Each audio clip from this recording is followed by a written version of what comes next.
On this Tech Tip Tuesday, Jason and I are going to show you what the most commonly used straps are that we use to set our rocks in any type of a water feature. Are you ready? Ready. So yesterday we had just the slightest little blunder. We have this new mic. We did a whole day of content, and what did we forget to do, Jay? What did I forget to do? Not we. Well, we are a team. We forgot to turn on the microphone. So today we're going to go back over all that good stuff. So that's how dedicated we are to getting you all the content that you need on this Tech Tip Tuesday. So today we are going to talk about the most commonly used straps that we use here at Deckers. There is obviously much bigger straps you can use, and you're going to have to do your research. If rocks are going to be super big, like we're talking 14,000 pound rocks, you're going to go to a 4-inch strap minimum, and it's going to be at least probably a 3-ply. So you're going to want to do the research on that. So right now, Jason has a 1-inch strap. Turn it to the side, Jay, so they can see it a little bit. So that way right there, obviously is 1 inch. We turn it to the side, and that's a dual ply. So you can see that there is 2 straps basically sewn together. So that's a 2-ply strap. And then next to it is a 1-inch single ply. So they all have different lifting capacities, and they're also different lengths. So what we like to do is, right now, these are different lengths right here, but we always order in multiples of 2s or 4s, because depending on what we're doing and how big a rock is, chances are you might need to have the same length strap.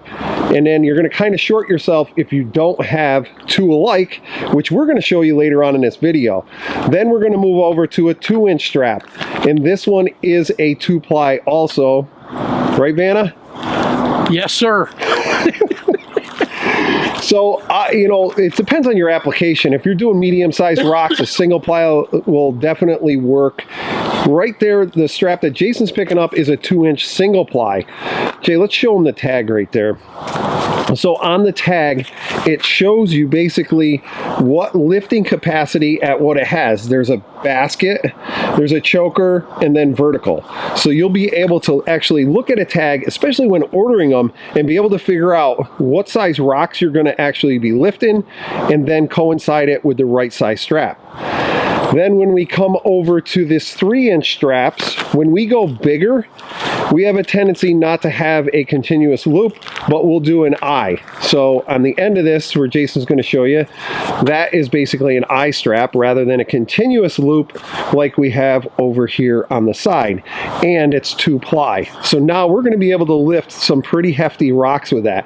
The reason that we have 2 alike is when you're strapping bigger rocks, and you'll see that in a lot of our YouTube videos on projects, that we'll put a strap on each side of a big rock, so it's much easier to get out. We're also going to show you how to use an eyelet strap as a continuous loop in this video.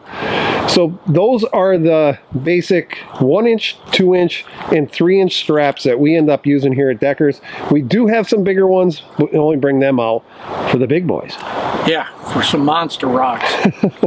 All right, Jay, so what do you think? You want to go show them how to strap some rocks? Yeah, let's do it. We'll show them the different types of straps and how we strap stuff. Absolutely. So just from experience, I know that this size rock, I'm going to be able to use this 1-inch single ply strap.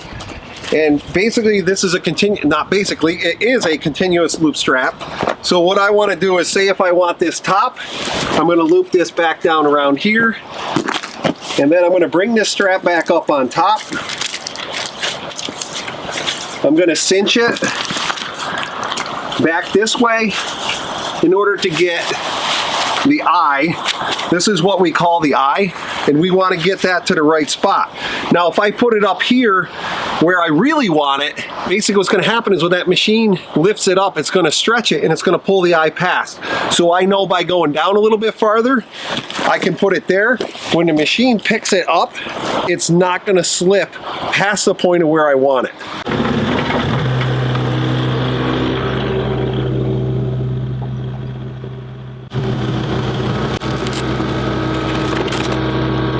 And there you have it. Part of strapping rocks also depends on an operator. When he's in a machine, Jason and I work together quite often, as well as any collaboration that you've seen me on when we're working together with guys that know how to run equipment. There's also a little bit of an art to picking that up so they don't slip the strap on you. Now, if somebody is picking the rock from, let's say if where that machine is and where we have this rock right now, you would want to make sure that your slip where it's going to tighten is in this direction. So when the strap gets pulled up, it's not loosening up the eye. So right now, this is like perfect right where it is. The other thing is, hey Vanna, you want to come out here for a minute? Okay. The other thing I want to talk about a little bit is whenever you're setting rocks, don't be doing this or like this. Make sure that you're always keeping like an arm length away like this when you're setting rocks. So if something should go wrong or a strap should break, you can get away from it like that. But a lot of times I see guys are going like this and hugging it and everything else just because, you know, they think it's cool. So just make sure, always think about safety. Make sure there's no freeze in your strap and keep your distance, especially when you have a huge boulder, because there's no way, I don't care who you are, you're not going to get out from underneath that rock if a strap breaks. About the importance of having two of the same length straps.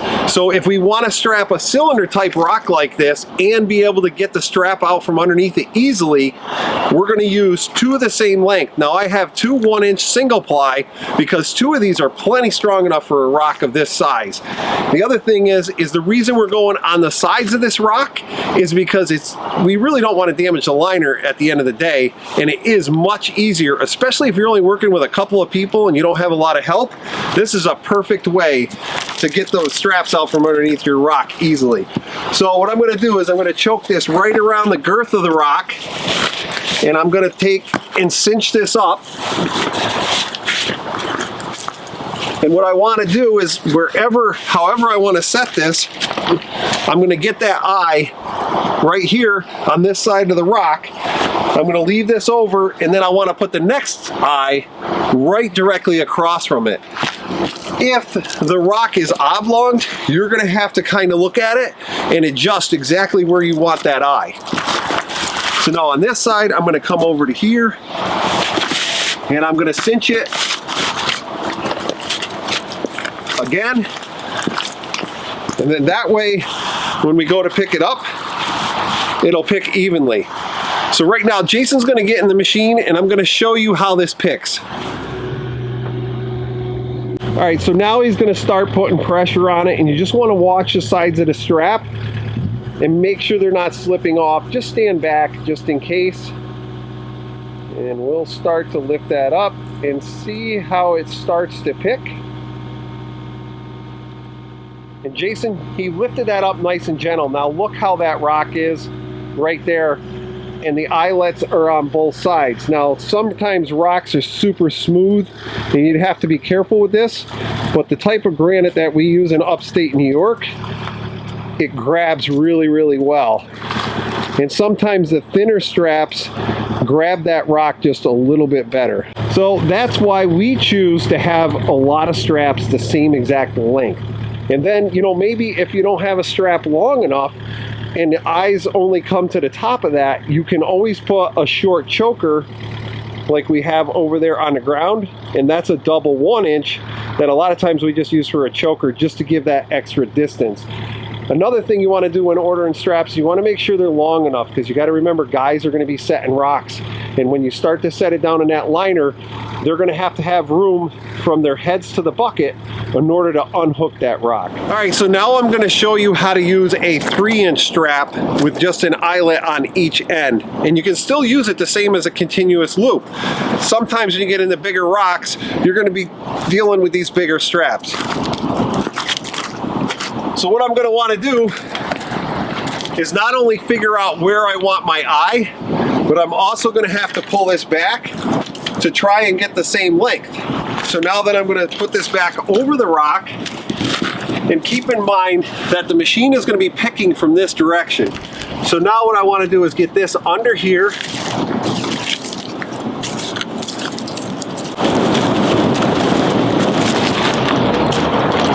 hands aren't working today. It's a little cold out here. So That it is. it is, right? So anyway, now we're gonna cinch that up like that. Now you can see how I got them just a little bit different. It's just not quite right. So what I'm gonna have to do is pull this back and try and get these to the same length.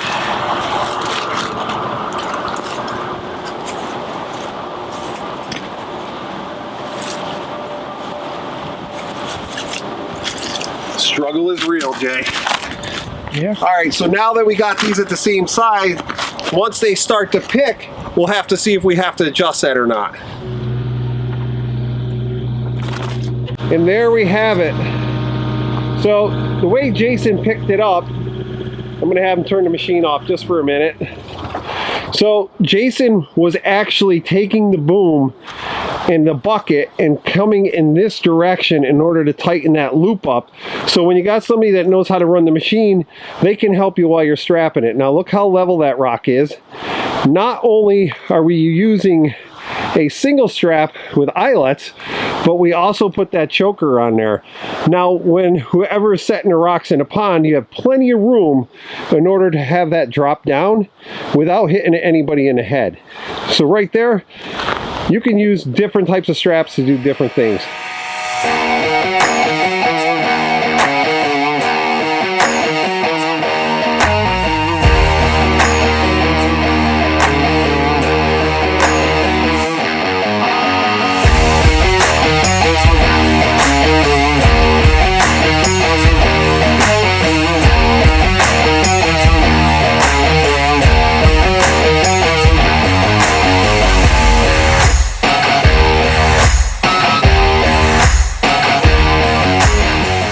So Jason and I hope this video helps you out. If maybe you're new at pond building and you're just starting to strap rocks, Remember to take your time and be safe. if you like this sort of thing and you've been enjoying our Tech Tip Tuesday, what should they do? Don't forget to subscribe, give us a thumbs up, hit that bell for notifications. Ding, ding. Ding, ding. We'll see y'all soon.